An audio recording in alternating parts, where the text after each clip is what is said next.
Moinabad drugs case దర్యాప్తులో కీలక అంశాలు వెలుగులోకి వస్తున్నాయి. గతేడాది దుబాయ్లో మృతి చెందిన కేదార్తో రోహిత్ రెడ్డి సోదరులకు సంబంధాలున్నట్లు కస్టడీ రిక్వెస్ట్ కాపీలో పోలీసులు వెల్లడించారు. మరింత సమాచారం మా ప్రతినిధి నాగార్జునను అడిగి తెలుసుకుందాం. నాగార్జున, చెప్పండి, మొయినాబాద్ డ్రగ్స్ కేసు దర్యాప్తు వివరాలేంటి? మొయినాబాద్ లో పైలట్ రోహిత్ రెడ్డి సంబంధించినటువంటి ఫామ్ హౌస్ లో ఇటీవల డ్రగ్ పార్టీ చేస్తున్నటువంటి దాంట్లో ఈగల్ పోలీసులు రైడ్ చేశారు. ఈ కేసులో మొయినాబాద్ పోలీసులు దర్యాప్తు చేస్తున్నారు. దాని మీద ఒకవైపు సిట్ ఏర్పాటు చేశారు. ఈ కేసు దర్యాప్తు చేస్తున్నారు. మరోవైపు వీళ్ళందరినీ కూడా 11 మంది నిందితులుగా చేశారు. ఆ తర్వాత మరొక 4 ఇందులో కేసులో నిందితులుగా చేశారు. ప్రధాన నిందితుడిగా నితేష్, నమిత్ శర్మ, పోలీసులపై కాల్పు జరిగినటువంటి నమిత్ శర్మ, తర్వాత ఫామ్ హౌస్ కు సంబంధించినటువంటి యజమాని పైలట్ రోహిత్ రెడ్డి, అతని సోదరుడు, ముగ్గురిని కూడా అరెస్ట్ చేసి రిమాండ్ తరలించారు. ముగ్గురిని కూడా విచారిస్తూ వస్తున్నారు. విచారిస్తున్న భాగంగా పలు కీలక అంశాలను ఇందులో పొందుపరచడం జరిగింది. వీళ్ళు ఇప్పటికే 3 సార్లకు పైగా 4 సార్లు కస్టడీకి తీసుకున్నారు.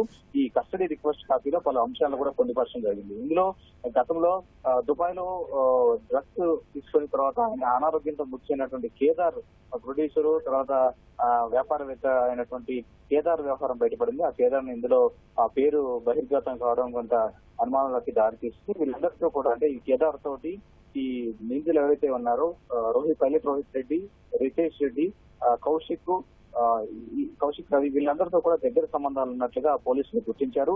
సో దీనికి సంబంధించి ముఖ్యంగా రోహిత్ రెడ్డి, అతని సోదరుడు బ్యాంకు ఖాతాల నుంచి 25 లక్షల రూపాయలు కేదార్ కి లావాదేవీలు ఉన్నట్లుగా గుర్తించారు. సో ఈ లావాదేవీలకు సంబంధించి పైలట్ రోహిత్ రెడ్డిని, రితేష్ రెడ్డిని ప్రశ్నించగా వాళ్ళు ఎలాంటి సమాధానాలు చెప్పట్లేదని పోలీసులు అందులో పొందుపరిచారు.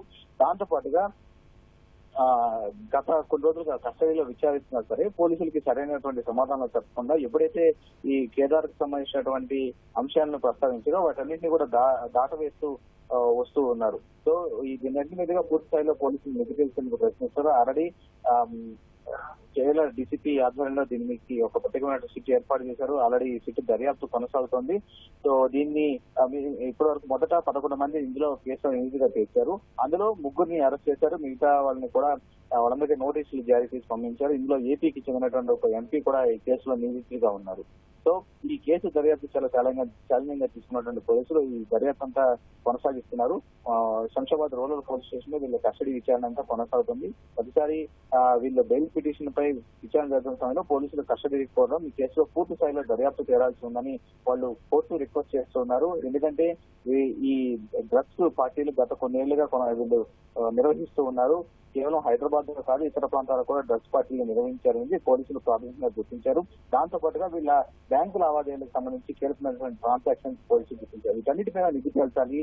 సో వీళ్ళ ఫోన్ డేటా, ఇతర లావాదేవీల డేటా, ఎవరైతే డ్రగ్స్ కి సంబంధించిన వాళ్ళు సంబంధాలు ఉన్నాయి, వీళ్ళన్నిటి మీద నిధి తెలిసేందుకు పోలీసులు ప్రయత్నిస్తారు. ఇదే అంశాలను కూడా వీళ్ళ కస్టడీ రిపోర్ట్ లో పొందుపరుస్తూ వస్తారు. సో దీని మీద ఆల్రెడీ ఇప్పటి వరకు 4 సార్లు వాళ్ళని కస్టడీలో విచారించారు. మరొకసారి కూడా కోర్టు అనుమతిస్తే కస్టడీ తీసుకోవాలని భావిస్తున్నారు. సో ప్రస్తుతం అయితే ఈ కేదార్ కి సంబంధించిన వ్యవహారం, అప్పుడు ఆయన తీవ్ర అనారోగ్యంతో డ్రగ్స్ తీసుకుని ఒక రూమ్ లో ముసిగినటువంటి వ్యవహారం బహిర్గతం కావడం, గతంలో సీఎం రేవంత్ రెడ్డి కూడా ఇందులో ఈ విషయం మీద ప్రస్తావించారు. కేదార్ ముస్లిం వ్యవహారం పైన అప్పుడు సీఎం రేవంత్ రెడ్డి కూడా మీడియాతో జరిగినటువంటి చిట్ చాట్ లో బహిర్గతం అవడం, సో అప్పుడు తీవ్ర దుమారానికి దారి తీసింది. అప్పుడు కొంతమంది పొలిటికల్ లీడర్స్ తో ఉన్నటువంటి సంబంధాలు, వ్యాపార భాగస్వామ్యాల పైన కూడా గతంలో